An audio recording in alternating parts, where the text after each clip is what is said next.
তুমি যা কিছু খরচ করো সময় তার মধ্যে সবচেয়ে দামি। যারা সময়কে ঠিকমতো ব্যবহার করতে পারে না তারাই আসলে সময় নিয়ে অভিযোগ করে। সময় আসবে আবার চলে যাবে, কিন্তু যখন সে থাকবে তখন তার কাছে থেকে তুমি যা চাইবে তাই পাবে। সাধারণ মানুষ সময় কাটানোর চেষ্টা করে, অসাধারণ মানুষ সময়কে কাজে লাগানোর চেষ্টা করে। যে সময় হারিয়ে গেছে তাকে ফিরিয়ে আনা অসম্ভব, কিন্তু তুমি চাইলে যে সময় সামনে আছে তাকে সুন্দর করতে পারো। কোনো কিছুর জন্যই তোমার হাতে যথেষ্ট সময় থাকবে না।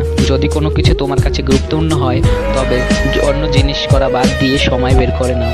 সাধারণ মানুষ সময় চলে যাওয়াকে তেমন গুরুত্ব দেয় না, বুদ্ধিমান মানুষ এর সাথে ছুটতে চায়।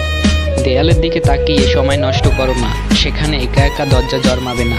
ওপাশে যেতে চাইলে দরজা বানাতে শুরু করো।